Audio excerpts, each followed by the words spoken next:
दोस्तों कुरान में आसमान 7 बताए गए हैं और हैरानी की बात है कि कुरान में 7 आसमान वाली आयतें भी 7 ही हैं।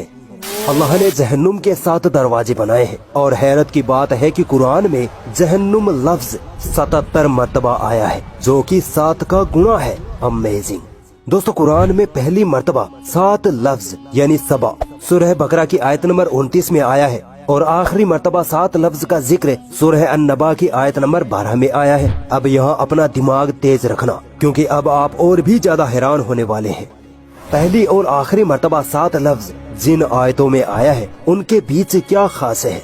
गौर करेंगे तो पाएंगे कि पहली और आखिरी मर्तबा 7 लफ्ज जिन सूरह में आया है यानी सूरह बकरा और सूरह नबा, इन दोनों सूरह के साथ इनके बीच में भी टोटल 77 सूरह है, जो कि 7 का सीधा गुना है। सुभान अल्लाह। तो तुम अपने रब की किन किन निशानियों को झुठलाओगे?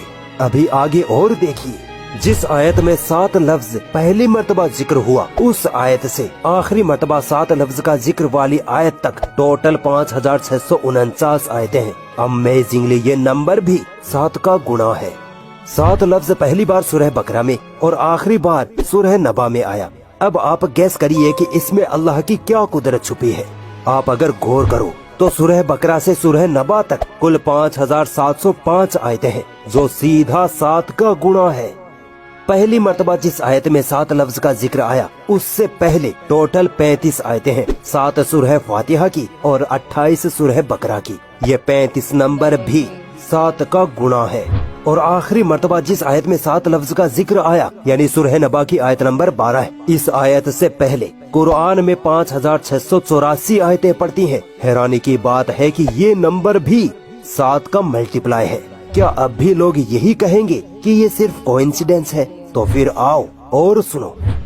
कुरान में आदमी लफ्ज 24 बार आया है, तो वहीं औरत लफ्ज भी 24 बार ही आया है। दुनिया लफ्ज 115 बार, तो आखिरत लफ्ज भी 115 बार।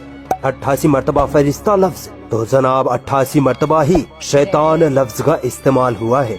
145 बार जिंदगी लफ्ज, तो 145 बार ही मौत लफ्ज का जिक्र कुरान ने किया है। क्या अब भी यही कहोगे कि कुरान अल्लाह का कलाम नहीं है?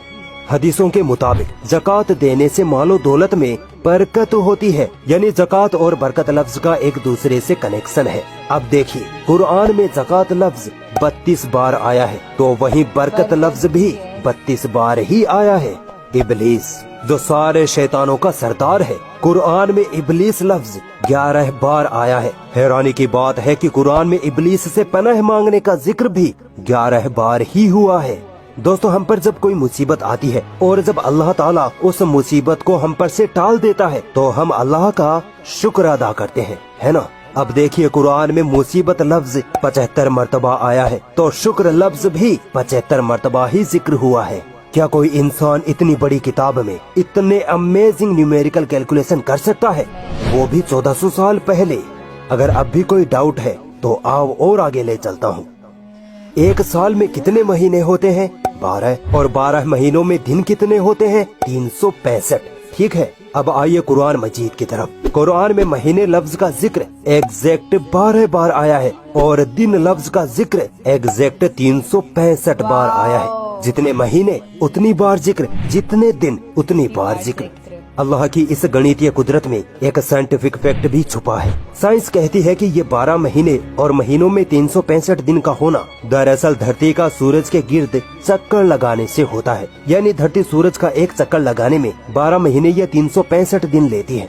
अब गौर करिए कि अल्लाह ने कुरान में महीने लफ्ज का जिक्र 12 बार और दिन लफ्ज का जिक्र एग्जैक्ट 365 बार करके ये बताया है कि पृथ्वी सूरज के चक्कर लगाती है। सुभान अल्लाह। सोचो अल्लाह ने ये बात 1400 साल पहले ही कुरान में लिख दी थी, जब साइंस का कुछ अता पता भी नहीं था। तो बताओ तुम अपने रब की किन किन निशानियों को झुठलाओगे? मुझे पता है इनकार करने वाले लोग अब भी यही कहेंगे कि कुरान अल्लाह का कलाम नहीं है। तो चलो एक और अमेजिंग न्यूमेरिकल मिरेकल आपके सामने रखता हूँ, इसको जरा झुठला के दिखाओ। दोस्तों कुरान में समुद्र लफ्ज 32 मर्तबा आया है और जमीन लफ्ज 13 बार आया है। आप सोच रहे होंगे कि ये तो कोई मेल नहीं बैठा, है ना? लेकिन अगर आप इन दोनों नंबरों को जोड़ दे यानी 32 + 13 तो बनते हैं 45। अब भी कोई मेल नहीं बैठ रहा। सुनिए, साइंस कहती है कि हमारी पृथ्वी का 71.1% हिस्सा पानी यानी समुद्र है, जबकि 28.8% हिस्सा जमीन से घिरा है। अब आओ कुरान में दिए गए समुद्र और जमीन लफ्ज की परसेंटेज कैलकुलेशन करते हैं।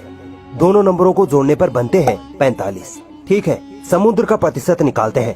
32/45 इंटू 100 निकलता है 71.1%, और जमीन का प्रतिशत निकालते हैं तो 13/45 इंटू 100 आता है 28.8%।